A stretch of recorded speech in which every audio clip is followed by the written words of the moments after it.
और यह साबित कर दिया दुनिया में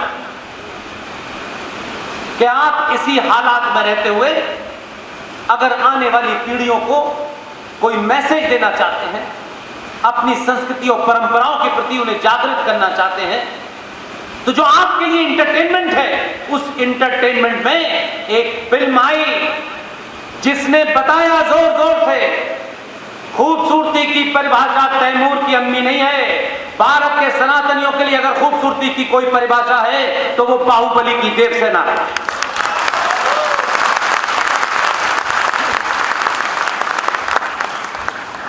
इसलिए एक नहीं, सीरीज है पूरी। हमारी चुप्पी और लालच के कारण संसद में बैठे हुए दलाल, वो किसी पार्टी के हो मेरे कोई नहीं लगते, अपने स्वार्थ के कारण भारत की संसद में बैठ करके जब समय था, जब प्रतिकार करने की जरूरत थी, जब चिल्लाने की जरूरत थी, आप गिनती में कम थे, कोई दिक्कत नहीं है। गिनती में तो इस पूरे देश में 20-25 लोग ही चिल्ला रहे हैं, लेकिन उस चिल्लाने के कारण आप यहां बैठे। बिना अपने स्वार्थ के चिल्लाएंगे तो दुनिया आपको कसौटी पे कस के मान लेगी कि ये पागल अपने लिए नहीं चिल्ला रहे। इसलिए अगर आप कम हैं तो अपनी बात को गली गली चौराहे चौराहे रखिए। जरूरी नहीं है कि आप बहुमत में नहीं थे, आपकी गिनती ज्यादा नहीं थी, इसलिए आप नहीं बोले। अगर यहां आग लगी होगी और संसद में भारत राष्ट्र की सभ्यता, सनातन मान्यों, मूल्यों के खिलाफ अगर कोई कदम उठाया जा रहा हो, तो मैं मानता हूं कि संसद के अंदर से लेके सड़क चौराहे चौराहे अगर हमने चिल्लाया होता तो आज हम दीनहीन की पोजीशन में नहीं खड़े होते। इसलिए जो आपके दुश्मन थे उनसे शिकायत नहीं है, जो आपके अपने बन के बैठे हुए थे उनसे शिकायत है। ये बातें सुननी चाहिए थी, बतानी चाहिए थी लोगों को। यहां प्रवास, वहां प्रवास, सब कुछ हो रहा है, फिर क्यों नहीं 90 करोड़ लोगों को यह पता चल रहा कि हमारे कत्ल का इंतजाम कर दिया गया है, भारत भूमि का सौदा कर दिया गया, संसद ने किया, बैठकर कानून बना करके किया। हम अपने सगे भाई से 2 इंच जमीन आगे पीछे हो जाए कत्ल तक कर बैठते हैं। सालों दर सालों, खानदान दर खानदान हमारे यहां मुकदमे चलते हैं। हम कितने डरपोक और कायर लोग। भारत माता की जय जोर से नारा लगाते हैं और ये समझते हैं कि हमने नारा लगा दिया, भारत मां सुरक्षित हो गई। नहीं, कभी कभी शक लगता है मुझे कि जितनी जोर से नारा लगाते हैं उतनी जोर से किसी झूठ को छुपाने की कोशिश की जा रही है। क्या 1991, 93, 95, 2013 ये डेट्स, ये तारीख किसी के जहन में आती है कि नहीं? इसलिए नहीं आती क्योंकि हम अपने से आगे सोचना ही नहीं चाहते भाई। इसलिए अभी भी ये उनकी लड़ाई है, ये उनकी लड़ाई है, ये उनकी लड़ाई है, ये मेरी नहीं है। जब मेरी होगी तब मैं सोचूंगा मेरा उसने साथ क्यों नहीं दिया, इसने साथ क्यों नहीं दिया। 1991 में खामोशी के कारण, स्वार्थों के कारण, सत्ता प्राप्ति के कारण हम कहते तो हैं कि सत्ता हम चिमटे से भी नहीं छुएंगे, लेकिन सत्ता मिलने के लिए मेरे हजारों हजारों करोड़ों हमारे बुजुर्ग, हमारे महापुरुषों द्वारा इस धरती का, आस्थाओं के केंद्र का सौदा हो रहा था, तो हम बोले नहीं, क्योंकि उससे हमको नुकसान हो सकता था। तो फायदे की बात तत्कालिक तौर पे की गई। जिस पार्टी की महिला आपके यहां से एमपी हैं, उनकी पार्टी ने 1991 में इन्हीं के दबाव में एक कानून बनाया। देश का प्रधानमंत्री नरसिम्हा राव थे, सब जानते हैं कि नरसिम्हा राव किस दबाव में थे, कैसे उन्होंने अपना पीएम पद चलाया। एक कानून बन गया, उसे ठंडे बस्ते में रख दिया सबने, अपनों ने भी रख दिया। क्यों नहीं, इस पे नहीं बताना, इस पे बताएंगे तो लोग हमसे सवाल पूछेंगे कि आप तो घूम रहे हैं जगह जगह, मोहल्ले मोहल्ले, भैया ये है। इसलिए अगर कहीं आग लगी हो और आप बुझा ना पा रहे हो तो शोर मचाने में से उस आग के बुझाने में आपकी भूमिका भी मानी जाएगी। एक कानून बना के भारत के अंदर अनादिकाल से ये जो हमारे पूर्वज हैं, लोग चलते फिरते लोगों को पूर्वज समझते हैं। हमारे बुजुर्गों ने हमारे हजारों साल, लाखों साल पुराने इतिहास के संजो करके जब आक्रांत यहां, चाहे वो ईसाई आक्रांत आए हो, चाहे इस्लामिक आक्रांत आए हो, उससे कैसे अपनी सभ्यताओं को और परंपराओं को बचा के रखा, उसमें सिर्फ से बड़ी भूमिका मंदिरों की थी। उन मंदिर जो जीते जागते मेरे समाज के महापुरुष हैं, अपने स्वार्थों के लिए हमने उस पर समझौता किया और कहा अयोध्या को छोड़ करके देश में जितने 32,000 जो मंदिर हैं उन सब के ऊपर कानून बना। हमने दिखावे के लिए बाहर निकले और कानून की एक लाइन बोली और चले गए। फिर पिछले 40 साल से खामोश, और आपको इस बीच में 2 जनरेशन आ गई, पता नहीं चला कि भाई ये हुआ क्या। लेकिन अफसोस है, इस संचार क्रांति के माध्यम से हमारी टीम के सदस्य, जिस वक्त मैं आपके सामने यहां बोल रहा हूं, इसी वक्त बड़ौदा में विष्णु शंकर जैन एक सभा कर रहे हैं और कल भी करेंगे। कोई किसी को नहीं बता रहा, किसी को किसी से कुछ नहीं चाहिए। हम अपनी भूमिका तय करके हम गली गली, चौराहे चौराहे, ये जो आपके शहर में एक महान डॉक्टर हैं जिनके बारे में मुझे यहां पता चला, पूछिएगा मेरे जाने के बाद, हमने कोई सवाल नहीं उनसे पूछा कितने लोग सुनने आएंगे, ये सब नहीं पूछा। आपने हमें बुला लिया है, अगर इस सभागार में 2 लोग भी होते तब भी मैं 3 ही घंटे बोलता। इसलिए इस बात की चिंता नहीं है कि नेताजी को मंच पे बैठने के लिए नहीं मिला। ये भारत का बदलता हुआ समाज है कि गुजरात के वापी में एक सभा हो रही थी, मेरे मिजाज से बहुत लोग वाकिफ हैं, गुजरात के लोग ज्यादा वाकिफ। उस सभा में 6 प्रेजेंट मेंबर ऑफ पार्लियामेंट थे, वो नीचे बैठे हुए थे। मैंने पूछा कि आप नीचे क्यों बैठे हैं? बोले हमें बताया गया है कि आप मंच पे किसी को बैठने नहीं देते हैं। मैंने कहा ये नियम है और इसके पीछे रीजन है। जिस दिन सत्ताएं मंच के नीचे बैठने लगेंगी, समझ लीजिए देश बदल रहा है। ये जो बीमारी है, हम एक्स एमएलए हैं, हम एक्स एमपी हैं, भाई तो आप क्या महापुरुष हो गए? महापुरुष हो गए क्या?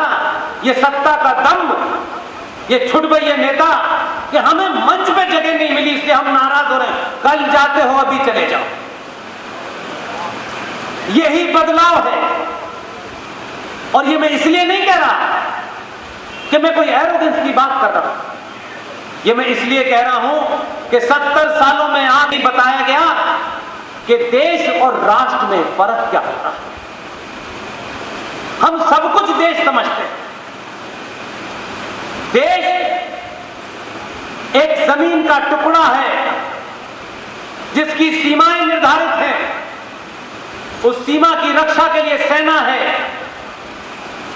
वो देश कैसे चले उसके लिए विधान है, संसद है, संविधान है, जुडिशरी है, पुलिस है। ये सारे अंग देश चलाते हैं। ये सब पेड लोग हैं, इनको तनख्वाह मिलती है। अगर ये बता दिया होता हमारे किसी कथाकार ने, जो भगवान राम को कथा पढ़ाते पढ़ाते ये बताता है, भगवान मर्यादा पुरुषोत्तम राम को वनवास हो गया। जब वनवास हुआ तो मां सीता को बड़ा दुख हो रहा था। भगवान राम के पैर में छाले पड़ गए, माता सीता रो रही थी। वो ये तो बहुत बताता है, लेकिन कथा बताते बताते मैं ये नहीं समझ पा रहा, फिर उसमें अली मौला कहां से आ जाता है? ये क्या फ्रॉड है? अरे किसी संस्था को तो प्योर छोड़ दो कि सब जगह दलाली करोगे भाई। वो भगवान रूप के उस भावुक रूप को बताता है। आप भावुक होकर के 4 करोड़ रुपया दे देते हैं, लेकिन वो ये नहीं बताता कि भगवान राम को जब वनवास हुआ तो भगवान राम रोए नहीं, स्यापा नहीं किया कि मुझसे राज छिन गया। जिस आदमी को आधे घंटे पहले राज मिलना था, आधे घंटे बाद उसको कहा कि आपको जाना है, उसने कुछ नहीं कहा, खड़ा उतारे, तैयारी की, अटैची भर के कपड़े नहीं लेके गया। एक तन पे कपड़ा था और वो मर्यादा पुरुषोत्तम नाम जिनको कहा जाता है, वो तीर कमान लेके गए थे। उन्हें भी पता था कि अधर्मी और जिहादी मिलेंगे रास्ते में, इसलिए लेके गए थे। तो मर्यादा पुरुषोत्तम राम ने सिर्फ उनका एक ही चरित्र मत बताइए, उन्हीं ने उस समुद्र की बड़ी प्रार्थना की, मिन्नतें की, रास्ता दे दो। वो समुद्र भी जिहादियों से प्रेरित था, अकड़ गया, नहीं दिया। जैसे ही तीर कमान संभाला, समुद्र ने कहा प्रभु आप रास्ता ले लीजिए। दुनिया शक्ति से चलती है। ये संविधान, ये कानून एक आदर्श समाज के लिए होते हैं। जब समाज में लोग आदर्श मानते हैं, जहां 22 करोड़ पागल सड़कों पे निकल के कन्हैया की गर्दन निकाल देते हैं, वहां आदर्श नहीं चलता है, वहां सिर्फ जूता चलना है।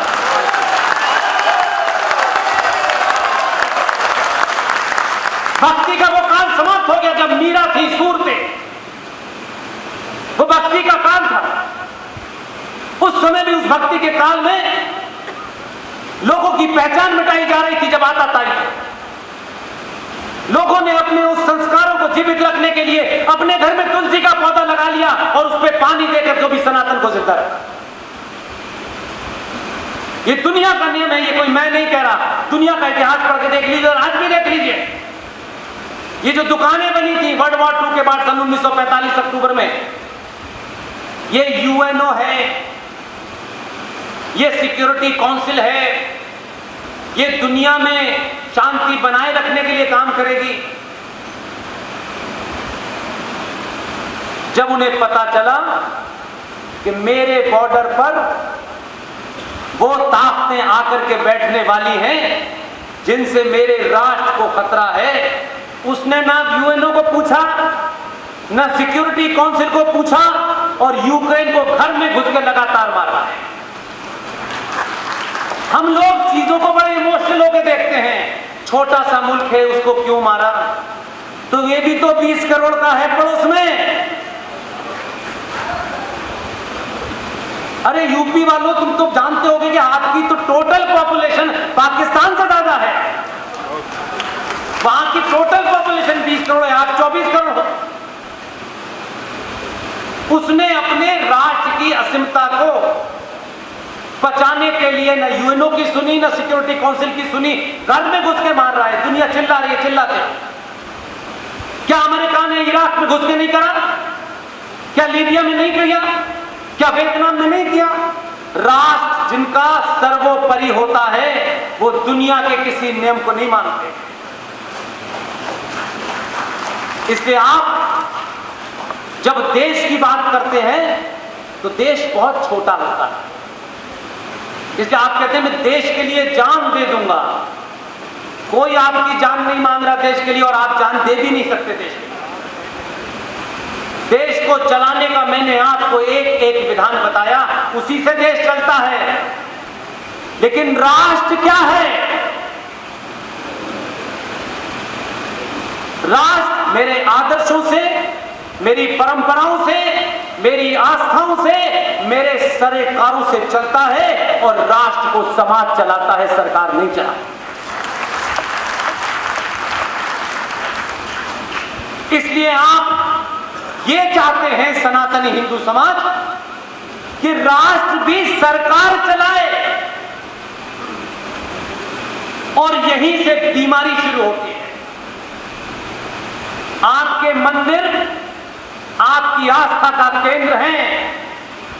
सरकारों की जिम्मेदारी नहीं है कि उसकी कौन रक्षा करेगा, उसकी रक्षा उस मंदिर का पुजारी और उस मंदिर के भक्तों के हाथ में होनी चाहिए।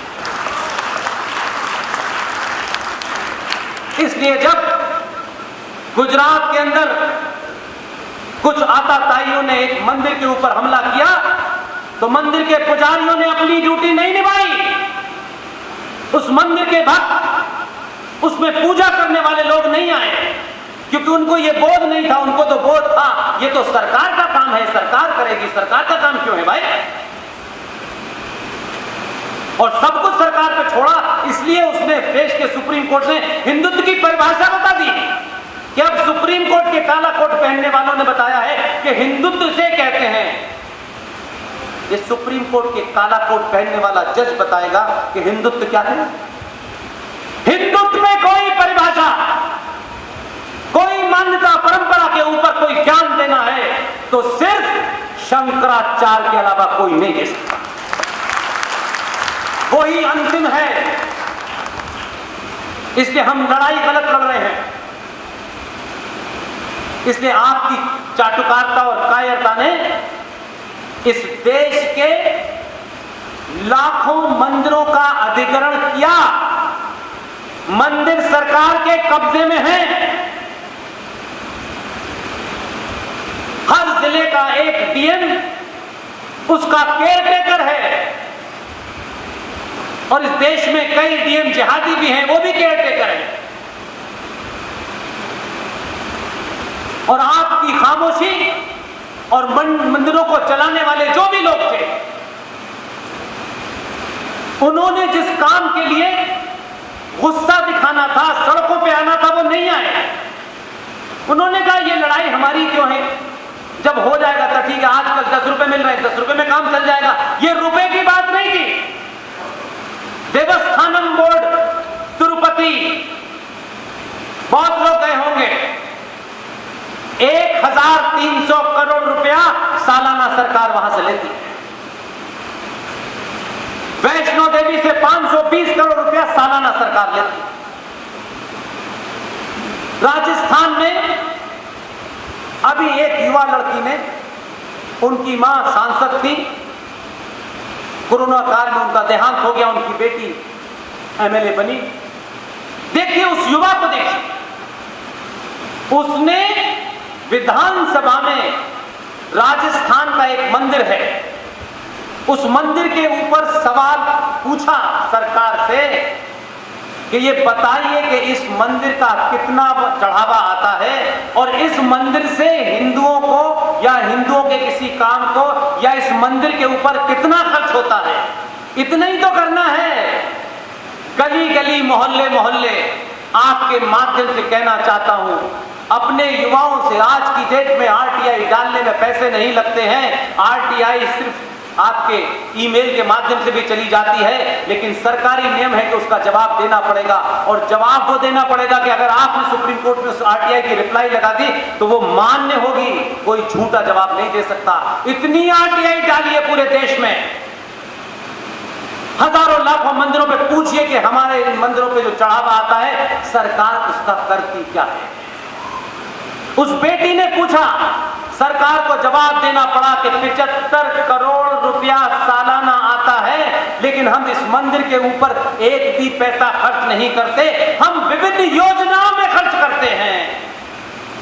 ये योजना कौन सी है जो सनातन के दान के, जो वो अपने इष्ट देवता के दान में देती है, उस मंदिर के कल्याण के लिए देती है, उस पुजारी के परिवार को चलाने के लिए देती है, उस मंदिर की व्यवस्था बनी रहे इसलिए देती है, और इसलिए भी देती है कि वो मंदिर जिस इलाके में है, अगर वहां कभी कोई संकट आ गया तो मंदिर के पास जो रात के 2 बजे, चाहे वो ब्राह्मण हो, ठाकुर हो, बनिया हो, दलित, जो भूखा आया है वो वापस न जाए, इसकी व्यवस्था करने के लिए दिया जाता है।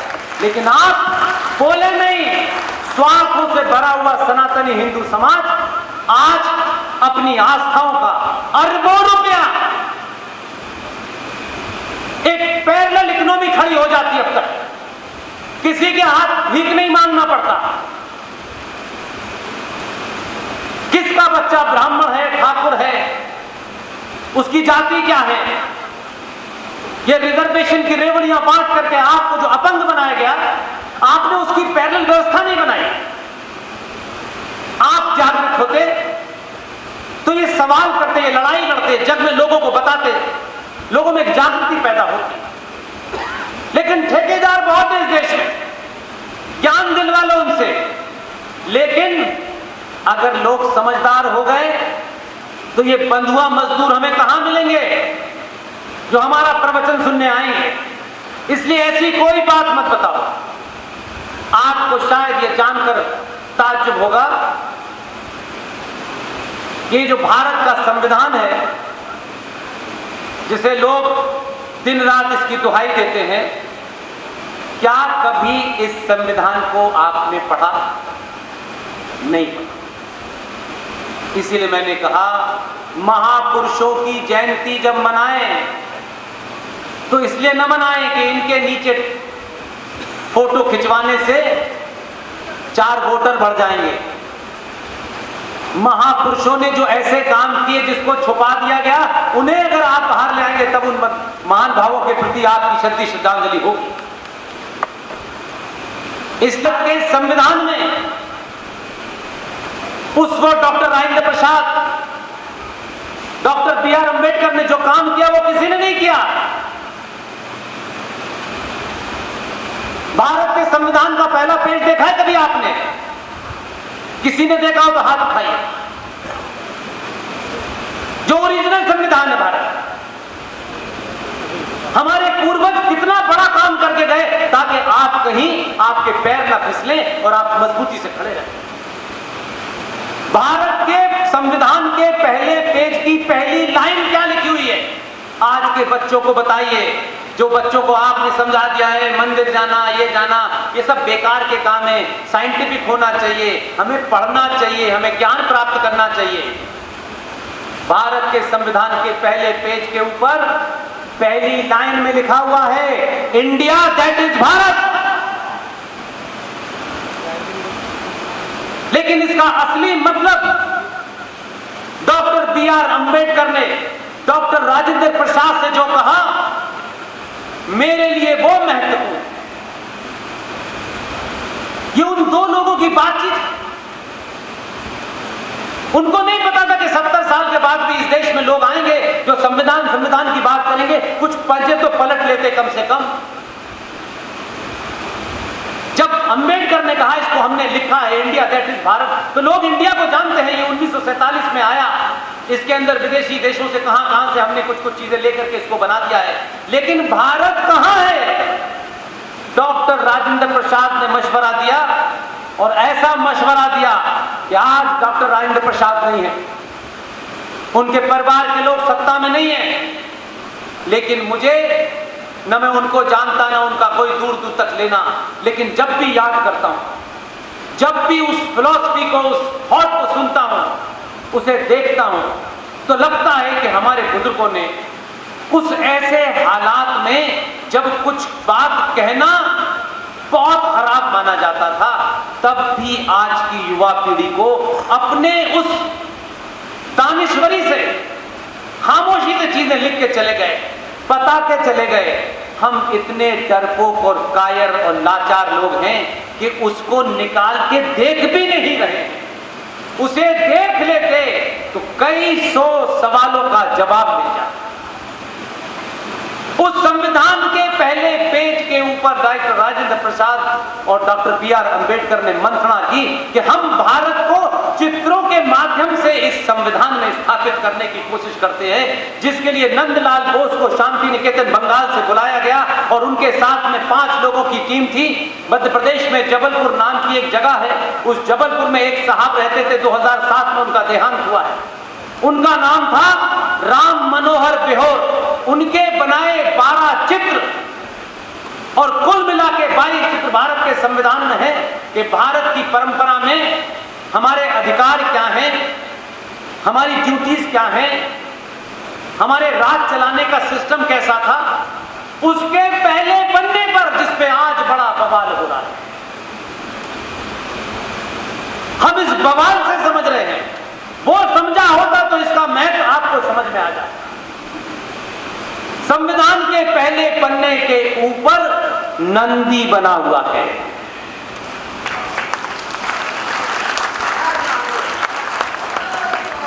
उसके पेज नंबर 3 पर श्रीलंका से रावण से युद्ध जीतने के बाद मर्यादा पुरुषोत्तम राम, मां सीता और लक्ष्मण की तस्वीर बनी हुई है।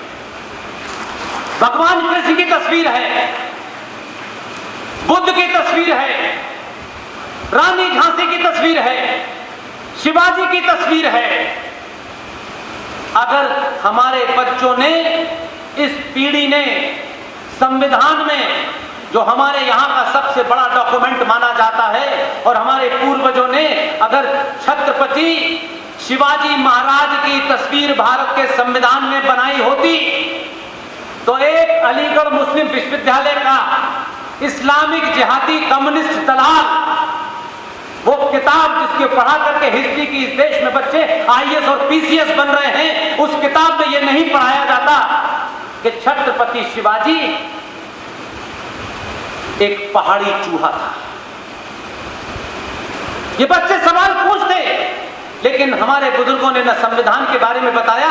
इसलिए आज अलीगढ़ मुस्लिम विश्वविद्यालय का वो प्रोफेसर जो रिटायर हो गया, जो पिछले कई 100 सालों से अपने ऊपर एक मुखौटा डाले था कि मैं कम्युनिस्ट हूं, पता चला कि उसी की किताब लिखी और वही किताब पढ़ रहे हैं हमारे बच्चे और आईएएस पीसीएस की तैयारी कर रहे हैं। इसलिए शिवाजी को उन्होंने पढ़ा है कि वो एक पहाड़ी चूहा था।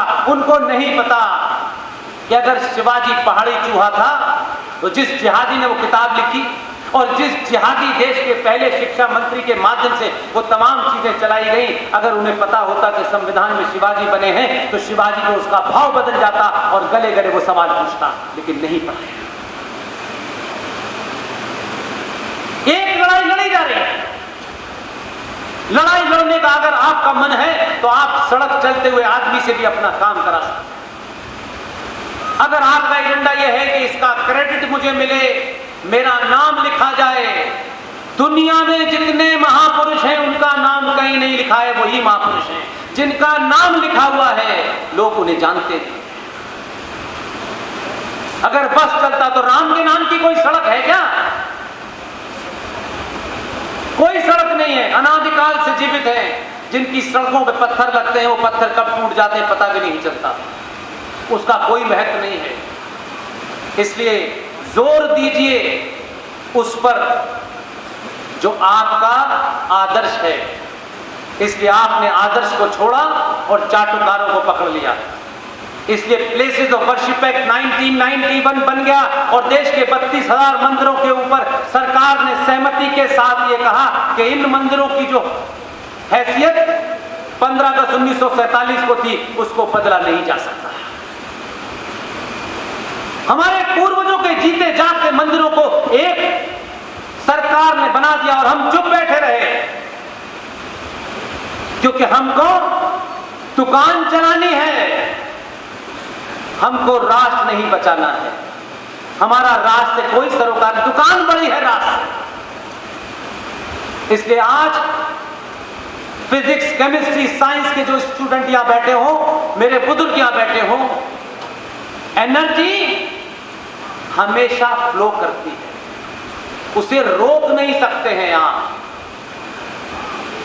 आज पूरे देश में दुनिया भर से पिछले 1000 साल से ये कभी यहां से ज्ञान चला गया, लंदन चला गया, लंदन से फिर कहीं और चला गया और पूरी दुनिया में वो ट्रैवल कर रहे हैं, जिसे आप एनर्जी कहते हैं। फिजिक्स और साइंस के बच्चे पढ़ें इस बात को, एनर्जी ट्रैवल करती है। ये बात आपके सामने पूरे दावे के साथ कह रहा हूं, क्योंकि मुझे दोबारा रायबरेली में कभी वोट मांगने नहीं आना है, इसलिए मुझे कोई चिंता नहीं। आप में से कुछ लोग नाराज हो सकते हैं, आपका अधिकार है, लेकिन मेरी कोई बात बिना तथ्यों पे कसे हुए सवाल मत उठाइए। ये एनर्जी जो फ्लो हो रही है, मैं अपनी मर्जी से यहां नहीं खड़ा हूं, विष्णु अपनी मर्जी से बड़ौदा में नहीं है। आर सिंह जीडी जो रिटायर हो गए, जिनके पास कोई पैसे रुपए की कमी नहीं है, अच्छा परिवार है, शांति से रह सकते हैं। क्या वजह है कि इस देश में कुछ लोग चारों तरफ घूम रहे हैं और अपनी बात कह रहे हैं, और ये एनर्जी यहां से होते हुए यहां से तो लोग देवियों की मूर्ति चुरा के ले गए। हम तब भी नहीं बोले, लेकिन क्या वजह है? एक पार्टी की अध्यक्ष इस देश में मूर्तियों की स्मगलिंग करती है। सब तथ्य हैं, लेकिन सब चुप है, क्योंकि हाथ कौन डालेगा? तो कहा गया कि भाई हर घर तिरंगा, तो उन्होंने कहा हम तो नहीं लगाएंगे, क्योंकि हमारी गाड़ी पे तो ईडी का लगा हुआ है तिरंगा। तो अभी तो कुछ कहा नहीं है। ये यकीन मानिए, ये जितने लोग इस हॉल में बैठे हुए हैं, ये मैं अपनी शक्ति से नहीं बोल रहा, ये आपकी एनर्जी मुझे शक्ति से बुलवा रहा है, मैं अपनी शक्ति से नहीं। इसलिए ये बात मैं कोई अंधविश्वास में नहीं कह रहा। ये जो पॉजिटिव एनर्जी फ्लो हो रही है, न यहां कोई फिल्म शो है, न कोई फिल्म स्टार है, न कोई इंटरटेनमेंट है। लगातार आपके मस्तिष्क को झंझोड़ने वाली बात, आपको बुरी लगने वाली बात आपसे लगातार मैं कर रहा हूं, उसके बावजूद भी आप यहां बैठे हैं। कोई एनर्जी है जो आपको यहां लाई है।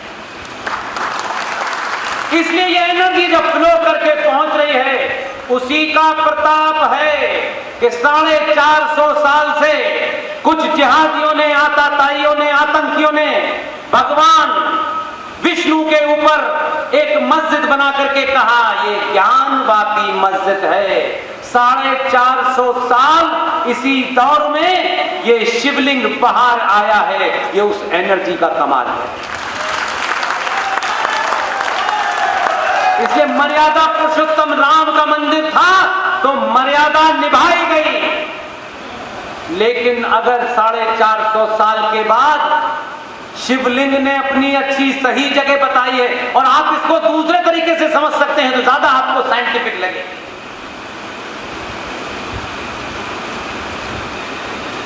बनारस में, काशी में, क्या आपको यह सिर्फ पॉलिटिकल लगता है? एक आदमी जिस राज्य की टोटल गिनती 5.5 करोड़ हो, जो नमक से ज्यादा मीठा खाना खाते हो, फौज में न जाते हो, सब बिजनेस करते हो, उन लोगों ने 1947 में एक गलती की थी। 1947 की उस गलती का प्रायश्चित उस राज्य ने 2014 में करा। ये आप इसको दोनों तरफ से देख सकते हैं। आपका अगर जहन चलता है और आपको पॉलिटिक्स समझ में आती है तो वैसे भी देख सकते हैं। लेकिन एक आदमी जो ज़बान ही नहीं जानता, जो खान पान ही नहीं जानता, इस इलाके का नहीं है, वो वहां से चल के काशी से चुनाव क्यों लड़ता है? क्या वजह है? 2 ही चुनाव लड़े और उस काशी के अंदर जिस मंदिर को एक इस्लामिक आतंकी औरंगजेब ने तोड़ा था, ऐसा नहीं है कि अपनी मर्जी से सब हो रहा है। मराठाओं की एक बेटी जिसका जीवन काल बड़ा तकलीफ में गुजरा, बहुत कम उम्र में उसके पिता की मृत्यु हो गई, शादी के बाद की मृत्यु हो गई। लेकिन वो रानी थी इंदौर की, सारे राजकाज के काम उसने किए। वो इंदौर से चल करके उस बेटी को उसकी शादी में जो मुंह दिखाई के सिक्के मिले थे, चांदी के सोने के जो भी, आप जरा सोचिए कि क्या आज हमारे पास ऐसा हो तो हम क्या करेंगे। उस इंदौर की रानी अहिल्याबाई होलकर कहां इंदौर कहां मराठा, वहां से चलकर काशी गई और औरंगजेब ने जिस शिव मूर्ति को तोड़ करके ध्वस्त किया था, उस टूटे हुए शिवलिंग को ठीक करके वहां रखा जहां आप पिछले 240 साल से पूजा कर रहे हैं। वहां रखा, पूरा जीर्णोद्धार किया। फिर शिवाजी आए, उन्होंने बनारस के घाटों का जीर्णोद्धार किया। ये अहिल्याबाई होलकर को नहीं पता रहा होगा कि 2014 में गुजरात से कोई जीतेगा, वो प्रधानमंत्री बनेगा और उसके बाद फिर दोबारा प्रधानमंत्री बनेगा और फिर उसी काशी की नगरी में जहां बाबा विश्वनाथ के उस मंदिर को तोड़ दिया गया था, उस पूरे मंदिर का जीर्णोद्धार करेगा और जहां 10 लोग नहीं खड़े हो सकते थे, आज वहां 10,000 लोग खड़े हो सकते हैं। उसको नहीं पता रहा होगा अहिल्याबाई होलकर जी को कि आज अहिल्याबाई होलकर उस मंदिर के प्रांगण में एक आदमकद मूर्ति की तरह खड़ी हुई है। ये नहीं पता।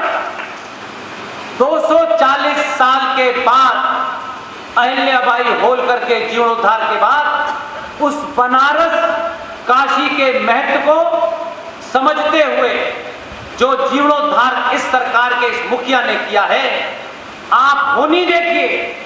आप सब जानते हैं मैं कहां पैदा हुआ। बताया गया कि मैं अलीगढ़ में पैदा हुआ। नहीं, मैं अलीगढ़ में नहीं पैदा हुआ। अलीगढ़ में एक विश्वविद्यालय है जहां आइडिया ऑफ पाकिस्तान पैदा हुआ था, मैं उसी अलीगढ़ विश्वविद्यालय में पैदा हुआ। कोई कंफ्यूजन नहीं है मुझे। आप सोचिए कि जब उस मंदिर का जीर्णोद्धार हो गया, वहां आरती सब कुछ चलने लगी। इसे आप दोनों तरफ से देख सकते हैं। मैं शुद्ध रूप से एक साइंस के स्टूडेंट के माध्यम से देखने की कोशिश करता हूं और फिर जब उन्हें आस्थाओं पे कसता हूं तो मुझे लगता है कि सनातन शब्द का अर्थ हमारे यहां गलत समझा। सनातन को इंग्लिश में साइंस कहते हैं। सनातन शुद्ध साइंस है। सनातन कोई अंधविश्वास नहीं है। उस जमाने अंग्रेजी नहीं थी, इसलिए सनातन कहते हैं। उस सनातन का सिर्फ एक ही तत्व है कि ये जो ब्रह्मांड जो सृष्टि बनी हुई है, ये 5 तत्वों से बनी है और मेरा और आपका शरीर भी उन्हीं 5 तत्वों से मिला हुआ है। जब हमारे यहाँ मृत्यु हो जाती है तो हम कहते हैं कि हमने पंचतंत्र में विलीन कर दिया। वही 5 तत्वों की पूजा करना। जैसे ही आपसे पूजा का भाव कहा जाता है तो आप उसे विश्वास समझने लगते हैं। हमारे ऋषि मुनियों को पता था कि अपनी बात एक 5 साल के बच्चे से कैसे कहनी है, एक 15 साल के बच्चे से कैसे कहनी है। इसलिए उन्होंने वो रास्ता निकाला और कहा कि आपको सुबह सुबह उठ करके नहा करके सूर्य देवता के ऊपर पानी चढ़ाना है। क्योंकि उसने देवता का शब्द इसलिए लाया ताकि आप आस्था के कारण जा सकें, क्योंकि वो साइंस आपको कन्वे नहीं कर सकते थे, क्योंकि साइंस बहुत गूढ़ थी। हजारों हजारों साल पहले हमारे ऋषि मुनियों ने बता दिया था कि सूरज को सुबह सुबह, किसी ने कहा कि शाम के सूरज को पानी देना, कभी किसी ने कहा आपसे, क्यों कहा ऋषि मुनि ने? इसलिए कि आप इस कारण से वो काम करें। आने वाला एक दौर आएगा तब इन विधाओं का क्या साइंटिफिक महत्व है वो बता देगा। तो दुनिया आपसे कह रही थी कि भारत की 21वीं सदी होगी। ये बात मैं पिछले 10 साल से सुन रहा हूं। विदेश के लोग कह रहे हैं कि भारत की 21वीं सदी होगी, लेकिन आप और मैं समझ रहे हैं कि 21वीं सदी होगी तो हर घर में सोना होगा। हम क्योंकि हमारा इससे आगे बढ़ते हैं। ये 2022 के भारत में जो संचार क्रांति हुई है, यही आपकी सदी है।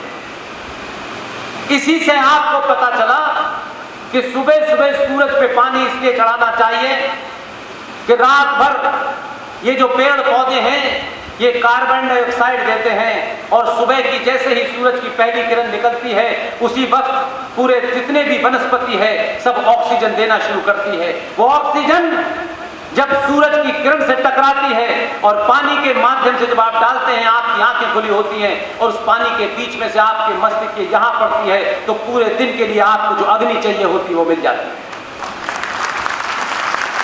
सिर्फ इतना ही है, ये बता रहे हैं 1958 में नासा नाम की एक दुकान खुली। हमारा आज का बच्चा समझता है कि सब कुछ नासा को पता है। नासा 1958 में बना है। हमारे देश में चले जाइए, आपके शहर में डॉक्टर साहब के परिवार में लोग होंगे, दादी परदादी अगर कहीं मिल जाए, उसने साइंस नहीं पढ़ी उस दादी ने,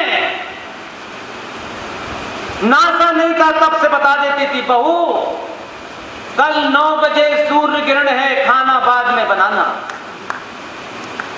उसे आप साइंटिस्ट नहीं समझ रहे थे, उसे समझ रहे थे पता नहीं हमारी दादी बह गई। आज आपको बताया जा रहा है सूर्य ग्रहण क्या है और चंद्र ग्रहण क्या है, यह तब का पता है लोगों को। इसीलिए जो 5 तत्व हैं वही सनातन है, वही शाश्वत है।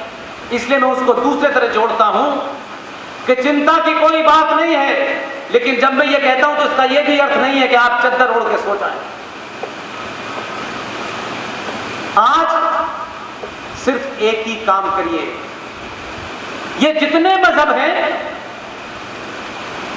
पहला तो जो लोग गेरुए वस्त्र में हैं, मंदिरों के अंदर हैं, मंदिरों के बाहर हैं, आश्रमों में हैं, बड़े बड़े मठ चला रहे हैं, उनसे मेरी शिकायत नहीं है, अर्जी है। मेरी बात साइंस पे है, मैं अंधविश्वास पे नहीं बात करता हूं सिर्फ कहने के लिए। एक ही काम करें,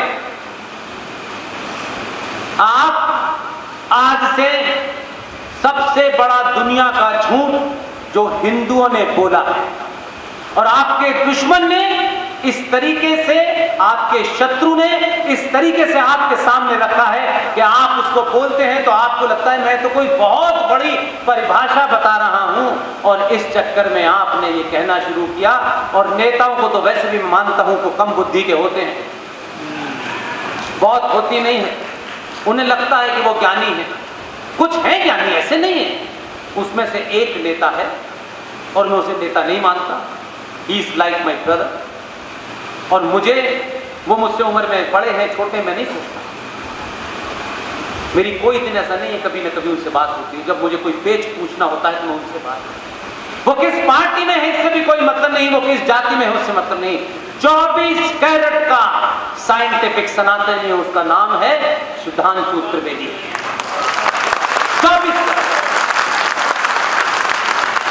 इसलिए नहीं कि वो मेरे और उनके बीच में अगर कुछ है तो वो तथ्यों पे, लॉजिक पे, रीजन पे। आज के युवाओं को अगर कोई अच्छा मोटिवेट कर रहा है तो सुधांशु त्रिवेदी। इसलिए वो कब राज्यसभा में गए इसका एहसास उनके चेहरे पे नजर नहीं आता है, बल्कि राज्यसभा में भी डिबेट का रुख साइंटिफिक कर देता है खिलाफ। ऐसे हीरोज को चुनिए, दलालों को, चाटुकारों को मत चुनिए जो गाय की तस्करी में इन्वॉल्व हैं, नेता बन गए हैं, अब बता रहे हैं कि हम राष्ट्र और गाय के लिए काम कर रहे हैं। मत चुनिए। अपना सगा भाई भी हो तो भी उसके खिलाफ खड़े होइए। ये हिम्मत आपको इस पीढ़ी को उठानी पड़ेगी, क्योंकि अगर ये कीमत आपने दी तो ये दलाल सरवाइव कर जाएंगे और अगली पीढ़ी को मत करेंगे। इसलिए आज हमारे यहाँ इकोलॉजी, एनवायरमेंट, क्लाइमेट चेंज, ये आज के बच्चों को बहुत बताया जाता है। हजारों लाखों साल पहले हमारे ऋषियों को पता था, लेकिन ऋषि अपनी बात साइंस के माध्यम से कन्वे नहीं कर सकते थे, ये समाज में इतना बोध नहीं था। ये शायद उन्होंने इतना करके छोड़ दिया इसलिए कि उनको लगता था कि कभी न कभी कोई न कोई तो बताएगा। तो ये तमाम बातें जिनको हम तकियानुसी मानते हैं, अंधविश्वास मानते हैं, उन्होंने ही बताया कि धरती पर एकमात्र एक पेड़ है, उसकी पूजा करना। पूजा करने का ये कतई भाव नहीं था कि उस पेड़ के चारों तरफ कलावा बांध और उस पेड़ पे लड्डू चिपका देना ताकि चींटियां खा के उसका तना खोखला कर दें। ये भाव पूजा का था, ताकि आप जिसका भाव पूजा के प्रति आपका हो, जिसको आप आस्था दिखाते हो, उसकी रक्षा करना, इतना ही भाव था। उनको पता था आज हमारे यहाँ एनवायरमेंट पे, क्लाइमेट चेंज पे करोड़ों रुपया खर्च करके हम बातें कर रहे हैं। उस ऋषि मुनि को पता था कि धरती पे एकमात्र पेड़ है जिसकी रक्षा सबसे ज्यादा करनी चाहिए, उसे पीपल कहते हैं, और पीपल ही 24 घंटे ऑक्सीजन देता है। हम तर्कों पे बात करते नहीं है, इसलिए मैंने कहा कि आप सबने इतनी महान सभ्यता को, इतनी महान परंपरा को, इतने बड़े आदर्शों को चवन्नी चवन्नी छाप लोगों ने गली गली मोहल्ले मोहल्ले प्रवचन देना शुरू कर दिए हैं और बेच रहे हैं। प्रवचन दीजिए, लेकिन क्या प्रवचन दे रहे हैं? कोई कहता है व्यासपीठ पे बैठ करके कि थोड़ी एक गिलास दारू पी लेनी चाहिए। क्या कर रहे हैं आप? इसके लिए भी आप दूसरों को गाली देंगे? अपने बीच में से ऐसे लोगों को धक्के मार के निकालिए। उनमें डर पैदा होना चाहिए कि हम समाज को भ्रमित करके ये 10 पैसे की दुकान नहीं चलाएंगे। आपके पालन पोषण का ठेका नहीं लिया है कि आप हमारे शास्त्रों के बारे में, आप हमारे आदर्शों के बारे में, हमारी परंपराओं के बारे में झूठी मूठी मनगढ़ंत कहानियां सुना करके पैसा इकट्ठा करके भाग जाएंगे। ये नहीं होगा।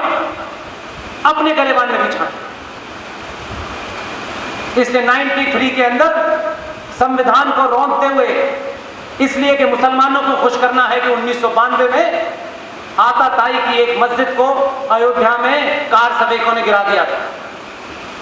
उसको खुश करने के लिए बिना किसी तथ्य और तर्क के, बिना किसी डेफिनेशन के एक काम हुआ और कांग्रेस पार्टी के एक नेता ने बिना सवाल करे एक ही दिन में, उसके लिए कोई मीटिंग नहीं हुई, कोई सदन में कोई चर्चा नहीं हुई, यह कह दिया गया कि भारत में मुसलमान अल्पसंख्यक हैं, इन्हें विशेष रियायतें देनी है।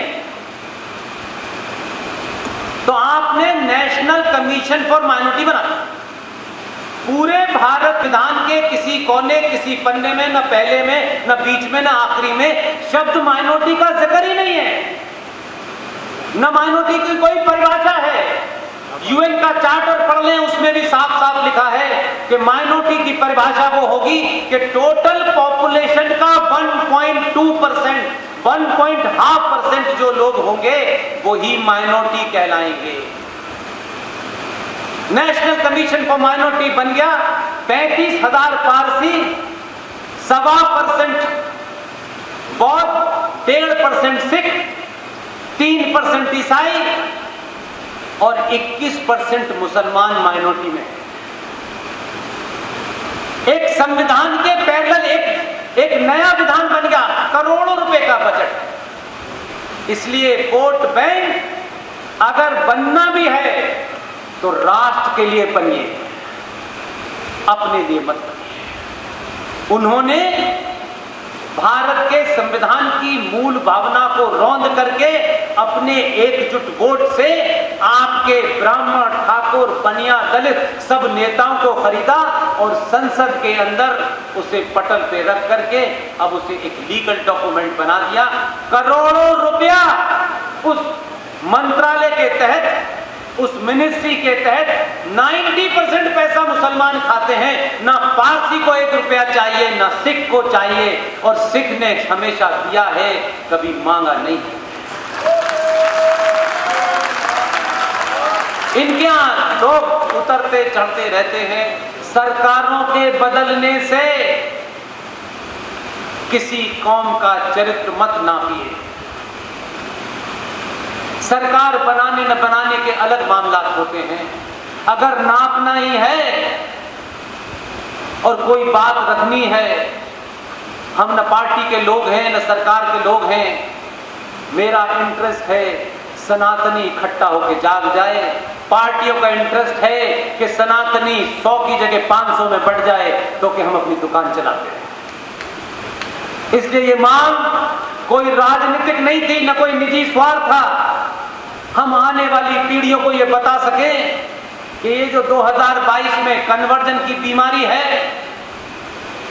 ये जो सर तन से जुदा करने की बीमारी है, ये नई नहीं है। हमें चचा नेहरू से कोई जाती शिकायत नहीं है, लेकिन इस बात का सवाल पूछने का अधिकार तो हमको है कि चचा नेहरू आप पैदा हुए, अच्छी बात है, लेकिन चचा नेहरू ये बताओ या उनके कर्णधारों से पूछो कि चचा इस देश के बच्चों ने क्या ऐसा जघन्य अपराध किया था कि आपने अपने जन्मदिन को बाल दिवस घोषित कर दिया। बच्चों से कौन सा वो विशेष लगाव था, वो हमको भी तो पता चले। आपने कहा लोग इतिहास याद करे न करे, लेकिन बाल दिवस के नाम से याद करेगा। जब बाल दिवस के नाम आप बनाते हैं तो चचा नेहरू का ख्याल आता है, फिर बहुत उनके साथ किससे जुड़े हुए वो ख्याल आएगा, तो फिर आपका मन खट्टा हो जाएगा। अगर बाल दिवस मनाना ही था तो गुरु गोविंद सिंह के 4 पुत्र थे। 2 चमकौर के युद्ध में धोखे से मुगलों द्वारा मार दिए गए। 9 साल का जोरावर सिंह और 6 साल का फतेह सिंह, वजीर खान नाम के एक आताताई इस्लामिक जिहादी ने गर्दन के ऊपर तलवार रख के कहा, अपना धर्म छोड़ो और इस्लाम कबूल करो। दोनों में से जो छोटा वाला था उसने उस आताताई इस्लामिक जिहादी की आंखों में आंख डालकर एक ही बात कही, वाहे गुरु के अलावा किसी को नहीं मानना। ये कहने के बाद उन दोनों 9 साल और 6 साल के जोरावर सिंह और फतेह सिंह को दीवार में जिंदा चिनवा दिया गया। और जब ये खबर उनकी दादी गुर्जरी दीदी को पता चली तो उनका देहांत हो गया। हमने सरकार से कहा कि एक ही काम करना है, वर्तमान चुनौतियों को इतिहास से जोड़ना है, तो इतिहास के उन्हीं सही हीरोज का नाम कहीं रखो जिससे लोग बार बार ये पूछें ये फतेह सिंह को किसने मारा था, ये जोरावर सिंह को किसने मारा था। और अगर 26 दिसंबर को उनकी शहादत हुई थी, दीवार में चिनवा दिए गए थे, तो इस देश के हजारों करोड़ों बच्चों को प्रेरणा देने के लिए चचा नेहरू नहीं, गुरु गोविंद सिंह के दोनों पुत्रों की जिस दिन शहादत हुई थी, उस शहादत को, उस बलिदान दिवस को इस देश में अगर बाल दिवस घोषित कर देंगे तो इस देश के बच्चे पुरुषार्थी पैदा होंगे। और मैं समझता हूं कि इसके लिए एमपी बनने की जरूरत नहीं है, चिल्लाने की जरूरत है। इतना चिल्लाए, उनको भी पता चल गया ये चिल्ला रहे हैं लेकिन हमारे पास नहीं आते। हमने कहा हम शायद कभी ना आए। अगर हमारी आवाज आज तक जा रही है, उसके कुछ दिन बाद पिछले साल इस देश के प्रधानमंत्री ने कहा कि अब से 26 दिसंबर गुरु गोविंद सिंह के पुत्रों की शहादत के दिन को बाल दिवस मनाए। सत्ता में जाना जरूरी नहीं है किसी चेंज के लिए। यहां पर आग लगी हो तो आपके बहुत सारे एजेंडे पूरे होते हैं, लेकिन यहां खड़े रह करके जो ताकत से बोल सकते हैं वो संसद में जाके नहीं बोल सकते। इसलिए मैं चाहता हूं, बहुत लंबी फहरिस्त है मेरे पास, मैं बहुत कुछ बोल सकता हूं, मुझे फिर 3 दिन बाद कहीं बोलना, लेकिन आप लोगों से एक मेरी विनती है, आप कुछ भी हैं, मैं पिछले 24 घंटे में बहुत कुछ सुन चुका हूं। मैंने कहा इस धरती पे पहली बार बहुत बढ़िया है, बहुत क्रांतिकारी लोग, लेकिन आपको अपने मूर्ख बना रहे हैं, इससे शायद आप थोड़ा हताश और निराश हो गए। ये हताशा और निराशा का समय नहीं है। जो जहां खड़ा है, जिसके पास जो शक्ति है, अपने प्रति ईमानदार रहते हुए वो कार्य करना शुरू कर दे, उसी का जीता जागता नमूना है कि एक 35 साल का युवा सुप्रीम कोर्ट में प्रैक्टिस करने वाला, शुद्ध शाकाहारी जैन परिवार का बेटा, आज तक उसने वो मुकदमे नहीं लड़े जिससे पैसा बन सकता था। उसके पिता को बाबरी मस्जिद एक्शन कमेटी ने करोड़ों रुपए ऑफर किए थे कि आप हमारे वकील बन जाइए। उन्होंने कहा कि मैं कोई भी, ये मुकदमा मेरी आस्था का है, करोड़ों क्या, मैं तो 1 रुपया भी नहीं दूंगा।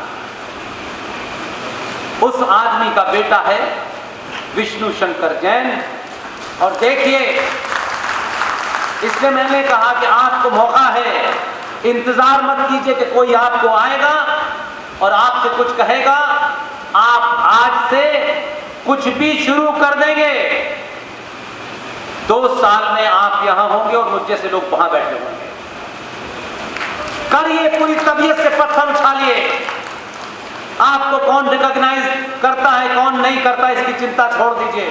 आप अपने अंदर वो शक्ति पैदा कीजिए, वो सामर्थ पैदा कीजिए कि दुनिया आपके साथ खड़ी हो जाए। इसलिए विष्णु शंकर जैन, जब उसने बनारस की 5 साधारण से परिवार की महिलाओं की पिटीशन की वकालत की, तो जो आर्गुमेंट रखा डिस्ट्रिक्ट कोर्ट के अंदर, जज साहब ने कुर्सी से हटने के बाद कहा, इतने मजबूत, इतने स्ट्रॉन्ग पॉइंट ऐतिहासिक दृष्टि से, कानूनी दृष्टि से आज तक मैंने नहीं सुने। विष्णु शंकर जैन की पिटीशन के ऊपर ही डिस्ट्रिक्ट कोर्ट ने कहा कि जो श्रृंगार गौरी है, जिसकी दीवार पे बहनें पूजा कर रही हैं, इस पूजा को 1992 में अयोध्या के घटना के बाद से बैन लगा दिया था। भले ही आपसे दिल्ली में भेजने में गलती हो गई हो, लेकिन लखनऊ में ठीक ठाक भेजा है।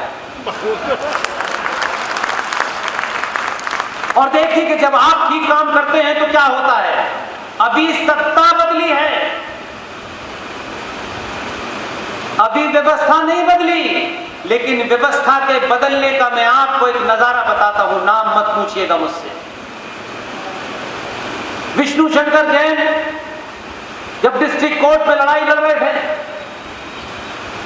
उन तथ्यों के ऊपर उसने कहा कि हम चाहते हैं कि जो ज्ञान व्यापी मस्जिद है, क्योंकि ये अपने आप में एक कंट्रडिक्शन है, ज्ञान का मस्जिद से कोई संबंध नहीं है, कोई संबंध नहीं।